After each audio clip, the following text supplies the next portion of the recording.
Colt, so Coach names you or tells you that you're going in at halftime. Kind of take us through how that all went down.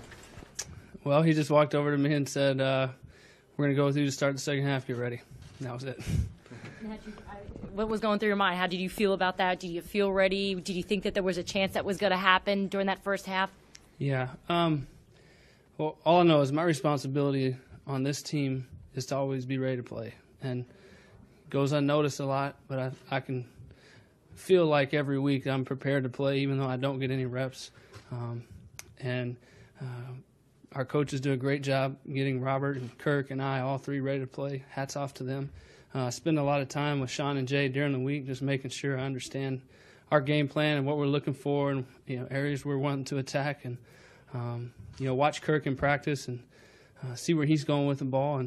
And when he told me at halftime, I just was thankful for the opportunity and I just wanted to go out there and play to the best of my ability and lead my team and this team to a victory, and we were able to accomplish that. Colt, I guess you could have walked out there after halftime and kind of got lost in the moment a little bit, but you started off with, I believe, one running play and then the pass to Pierre. How much did that kind of just turn around and say, at the very least for your own confidence, hey, you know what, I can do this. I'm back in the game. This is it. Yeah. Well, I like Jay a lot, and when Jay came and told me to be ready to play, I just didn't want to let him down. You always got to be ready to play, and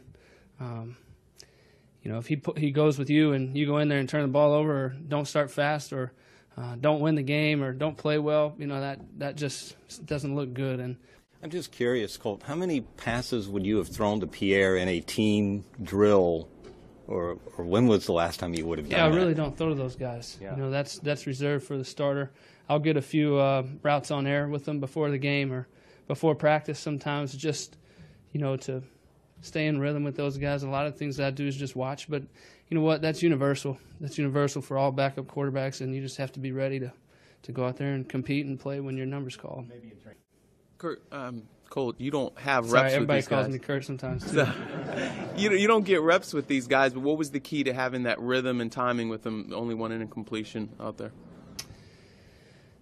You know what? I told a couple of guys that are on practice squad in there, I really appreciate that they have helped me get to this point. I spend a lot of time with those guys after practice throwing routes. They're willing to stay out there and do it for me. We do a lot of reps in scout team, and sometimes offenses overlap, so I'll get a few of the same looks when I run a scout team that we would as our offense, but it's very rarely the same. But, just staying at it. It's been 2 years. I don't want to get emotional, but I'm just thankful that I hung in there and kept fighting. I love this game, and I love this team, and I love our coaches, and we still have a chance.